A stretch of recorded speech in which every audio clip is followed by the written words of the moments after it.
morning mga katagay, happy Sunday po sa ating lahat. So syempre panibagong araw, ngayong Sunday panibagong vlog na naman tayo. Pangatlo sa ating i-upload ngayong taon, itong video ito. So mga katagay, tayo po ay mag-iihaw ngayon, no? Ito po, yan, iihaw natin yung ating liempo, no? Requested by my brother, no? At saka matitistingan ko na rin yung aking binili na ihawan, kung talagang legit siya, kung talagang maganda, no? Bago lang siya, binili ko siya, in-order ko siya nung Sabado, nung Friday, dumating kahapon. Ang bilis lang, 1 day, 2 days lang ang processing nila, kasama na yung delivery. So napakabilis lang. Nagustuhan ko tong ihawan na to dahil automatic siyang umiikot, parang sa lechonan talaga siya. So hindi mo na kailangang bantayan, so iikot siya ng kusa. So kaya mga katagay, mamarinate ko muna itong ating liempo natin na iihaw. And then saka natin iihaw dun sa ating bagong biling ihawan, no? Na automatic na umiikot siya, no? So tara na mga katagay, umpisa na natin. So ito nga pala mga katagay yung nabili ko sa Facebook, no? Yung ating bagong ihawan. Nabili ko nga pala to sa halagang 2,000 pesos.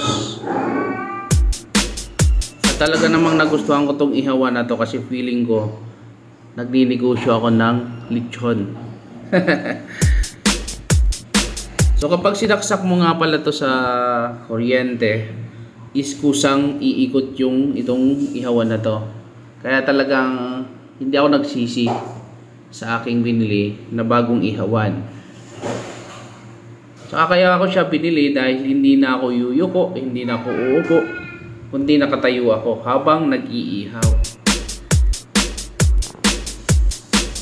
So ngayon mga katagay, tayo ay magmamarinate ng iihaw nating karne.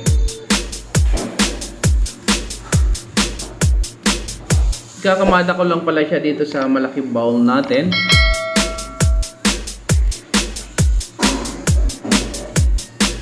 Para i-marinate yan. At ang una nating ilalagay ay syempre soy sauce. Soy sauce. Naglagay na rin ako ng suka. At saka yung ating kalamansi. Naglalagay na rin ako ng paminta. At kunting asin. At kunting asukal mga katagay. Nilalagay na rin ako ng magic sarap. Magic sarap, baka naman. And then yung ating spicy ketchup. Ketchup ba yun? O ketchup?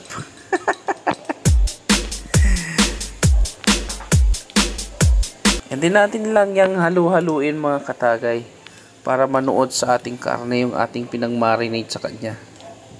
Halu-haluin lang natin kasi para madurog at matunaw yung ating asukal at asin at yung ating magic sarap. At atin lang yung imamarinate na mga almost half hour. At andito nga pala ako mga katagay sa taas natin at maglilinis muna ako. Maglilinis muna ako ng mga buha-buhangin at mga tae ng ating manok na natuyo na. O diba, ang bilis ko maglinis. So atin munang isi-separate dyan yung mga basura. Ihiwalay natin muna yung basura. And then yung mga tae-tae na natuyo na, ilalagay naman natin sa alaman para maging fertilizer. And then yung mga buhangin na pwede pa babalik natin doon sa kulungan ng ating inahin. O diba, tapos na. So at magse-set up naman tayo ng ating ihawan mga katagay. So ito, inuna natin yung stand. And then ito nga pala yung malaking size ng freon ng aircon na hinati lang nila. So ilagay lang natin ng sakto at pantay.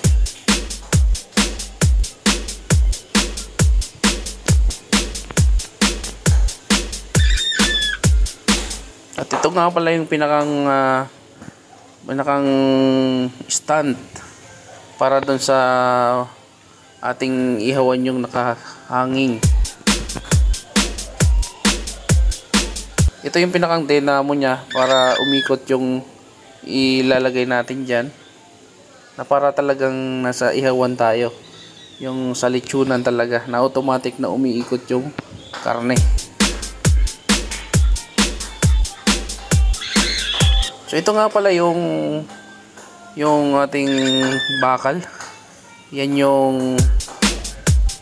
yung gamit ni Aquaman.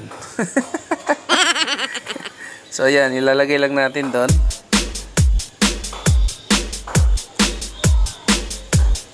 At kinukuha na natin yung ating extension.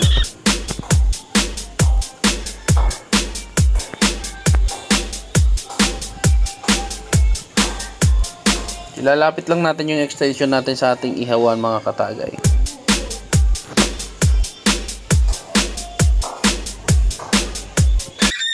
Once na isinaksak na natin yan, mga katagay, papakita natin yun. So ayan yung sinasabi kong parang feeling ko nasa naglilitsyon talaga ako ng parang sa litsunan talaga. So diba umiikot siya. Kaya talagang satisfied ako dito sa nabili kong bagong ihawan. At ayan na nga, inilagay na natin at tinuhog-tuhog na natin yung ating liempo. At isinalang na natin sa may bagang uling, mga katagay. O diba? Yan yung sinasabi ko. Pwede tayong magsalang dito ng ulo ng baboy, liempo, o di kaya pata ng baboy. Pwede ring pork belly. So ayun, mga katagay. So hanggang dito na lang yung ating vlog for today. At sana sa mga bago nating viewers dyan na hindi pa po nakasubscribe sa ating YouTube channel, please like, share, and subscribe. Hanggang dito na lang, mga katagay. See you on my next vlog. Thank you sa panonood. Bye-bye. Ingat po tayong lahat.